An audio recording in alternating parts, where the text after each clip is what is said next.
2/3 majority గెలుస్తామని చెప్పినాం. Municipal ఎన్నికల్లో 85-90% గెలుస్తామని చెప్పినాం. ఆనాటి 2023 ప్రభుత్వ ఏర్పాటు నుంచి మొదలు పెడితే పార్లమెంట్ ఎన్నికలు కావచ్చు, పంచాయతీ ఎన్నికలు కావచ్చు, మున్సిపల్ ఎన్నికలు కావచ్చు, తెలంగాణ ప్రజలు కోరుకున్నదే, తెలంగాణ ప్రజల గుండె చప్పుడు ఇన్న ఈ ప్రజా ప్రభుత్వం చెప్పింది చెప్పినట్టుగా ప్రజా తీర్పుని ఇప్పించడం ద్వారా పాపాల బైరోడుని ఫామ్ హౌస్లో బంధించినాం. ఇక ఈ పశుపతికి విముక్తి లేదు. పాపాల బైరోడు ఫామ్ హౌస్లోనే బందీ అవుతాడని చెప్పిన మా నాడు. ఇవాళ మీడియా మిత్రులారా రాసుకోండి. ఖమ్మం జిల్లా చింతకాని మండలం వేదికగా లక్షలాది మంది ఖమ్మం బిడ్డల సాక్షిగా భవిష్యత్తు చరిత్రను, జరగబోయే కురుక్షేత్రాన్ని ఈ వేదిక నుంచే నేను చెప్పదలుచుకున్నా. కౌరవ వంశాన్ని సర్వం తెలంగాణ గడ్డ మీద నుంచి తొలగించే వరకు, కౌరవ వంశం అంటే కల్వకుంట్ల కుటుంబం.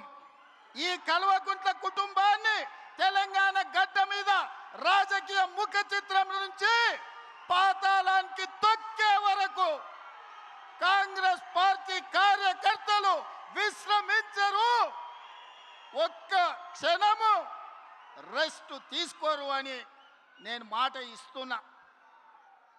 మీడియా మిత్రులారా, ఈనాడు కేంద్రంలో జరుగుతున్న రాజకీయ పరిణామాలు మనం చూస్తున్నాం. నరేంద్ర మోడీ, అమిత్ షా గారు మమతా బెనర్జీ పార్టీని చీల్చడం, ఆ పార్టీని చీల్చడం, ఇతర పార్టీలను లొంగదీసుకోవడం, వాళ్ళు అనుకున్న సీట్లు పెంచాలన్న బిల్లును రాబోయే పార్లమెంటులో ఎట్లయినా సరే బెదిరించైనా అదిరించైనా లొంగ తీసుకొనైనా బిల్లు ఆమోదింప చేసుకోవడానికి సర్వశక్తులు ఒడ్డుతున్నారు. ఈ పాపంలో వాళ్ళు విజయం సాధించడానికి అవకాశం ఉంది. అందుకే ఈనాడు తెలంగాణలో ఉన్న 119 అసెంబ్లీ నియోజకవర్గాలు రాబోయే 2029లో జరగబోయే ఎన్నికలు, ఆనాటి జోస్యం ఎన్నికల 6 నెలల ముందు చెప్పిన, ఈనాడు నేను చెబుతున్న ఎన్నికల జోస్యం 36 నెలల ముందు ఖమ్మం గడ్డ మీద నుంచి నేను చెప్తున్నా. రాబోయే ఎన్నికలు 2029 డిసెంబర్లో జరగవు, 2028 డిసెంబర్లో జరగవు, 2029 మే జూన్ మాసంలో మన శాసనసభ ఎన్నికలు జరుగుతాయి. తెలంగాణ రాష్ట్రంలో ఉన్న 17 పార్లమెంట్లు సీట్లు 26 పార్లమెంట్లుగా మారుతాయి. 119 ఉన్న శాసనసభ నియోజకవర్గాలు 182కు పెరుగుతాయి.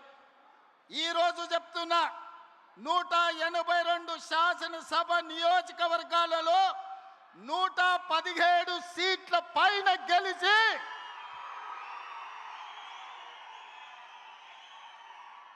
117 మీడియా మిత్రులారా రాసుకోండి. 117 అంటే 117 శాసన సభ్యులను గెలిపించుకొని రెండవసారి తెలంగాణ రాష్ట్రంలో ప్రజాపాలనను, కాంగ్రెస్ ప్రభుత్వాన్ని గెలిపిస్తాం. రాముడు మీద, భద్రాచలం రాముడు మీద ఆనా. ఇది ఖమ్మం కాంగ్రెస్ కార్యకర్తల మాట. కాసుకో చంద్రశేఖర్ రావు, నువ్వు, నీ కొడుకు, నీ అల్లుడు, నీ బిడ్డ, నీ చుట్టాలు, నీ భజన పరులు, నీ ఒప్పందాలు, నీ దొంగ సర్వేలు చేసే దొంగ ఏజెన్సీలతో సహా గుర్తుపెట్టుకోండి. ఈ తారీఖు జూలై 10, 2026 నాడు మాట చెప్తున్నా, ఈ మాట కోసం రోజుకు 18 గంటలు పనిచేస్తాం మేమందరం, మా మిత్రులందరూ.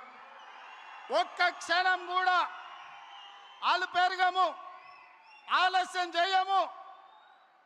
ఎవరిని కూడా అన్యాయం జరగనీయం. తెలంగాణ ప్రజలకు, దళితులు, గిరిజనులు, ఆదివాసీలు, బలైన వర్గాలు, మైనారిటీలు, మహిళలు, రైతులు, విద్యార్థులకు ఈ సంక్షేమ ప్రభుత్వం, ఈ ప్రజా పాలన ఒక సుభిక్షమైన పరిపాలన అందిస్తుంది. రామరాజ్యాన్ని తీసుకొస్తుంది.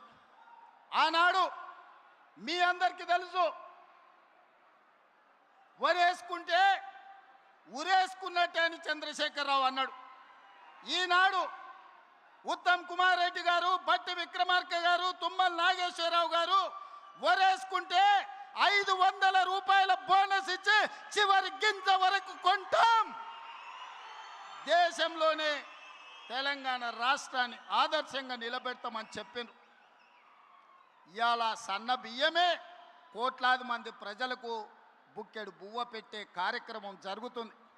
అందుకే మిత్రులారా, ఈనాడు రైతుల కోసం వ్యవసాయం దండుగ కాదు, వ్యవసాయం పండుగ చేయాలి, రైతును రాజును చెయ్యాలన్న ఆలోచనతోని మీ నాయకుడు తుమ్మల నాగేశ్వరరావు గారు ఏది ఏమైనా 600 అక్కడి సూర్యుడు ఇక్కడ మలిసినా రైతు భరోసా నిధులు ఇవ్వాలి,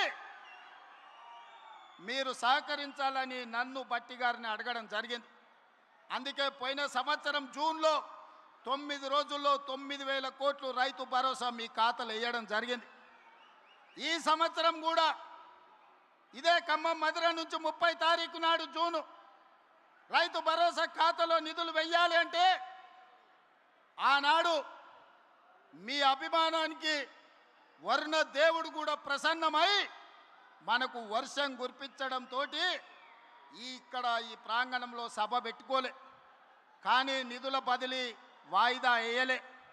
శిల్పారామంలో అప్పటికప్పుడు మా యువ శాసనసభ్యులందరూ ఈర్లపల్లి శంకర్తో సహా చాలామంది, వందలాది మంది రైతుల సమక్షంలో మొదటి విడత రైతు భరోసా నిధులు శిల్పారామంలో విడుదల చేసినాం. సరిగ్గా 9 రోజుల సమయంలో ఈనాడు ఇక్కడ సభ పెట్టి చివరి విడతగా 9 రోజుల్లో 9,000 కోట్ల రూపాయలు రైతు భరోసా మీ ఖాతాలో వేసినాం. సోదరులారా, ఇలా రైతు భరోసానే కాదు, రైతు బీమా ఉండొచ్చు, రైతు భరోసా కావచ్చు, రైతు రుణమాఫీ కావచ్చు, రైతు గిట్టుబాటు ధర కావచ్చు, రైతు బోనస్ కావచ్చు, రైతుకు ఉచిత కరెంటు కావచ్చు, అదేవిధంగా అకాల వర్షాల వల్ల పంట కొట్టుకపోతే రైతు నష్ట పరిహారం కావచ్చు. దాదాపుగా 1,70,000 కోట్ల రూపాయలు ఈ 30 నెలల్లో రైతుల కోసం ఖర్చు పెట్టిన ప్రభుత్వం భారతదేశంలోనే తెలంగాణ ప్రభుత్వం, ప్రజా ప్రభుత్వం. ఆనాడు 10 ఏళ్లల్లో నెలకు 2,500 కోట్లు వాళ్ళు ఖర్చు పెడితే 30 నెలల్లో ప్రతి నెలకు 5,525 కోట్ల రూపాయలు, దాదాపుగా 1,70,000 కోట్ల రూపాయలు ఈరోజు తెలంగాణ రైతాంగానికి ఖర్చు పెట్టినమని నేను ధైర్యంగా ఈరోజు చెప్పదలుచుకున్నా. మిత్రులారా, 25,35,000 మంది రైతులకు 20,617 కోట్ల రూపాయలు, 2 లక్షల వరకు రైతు రుణమాఫీ చేసి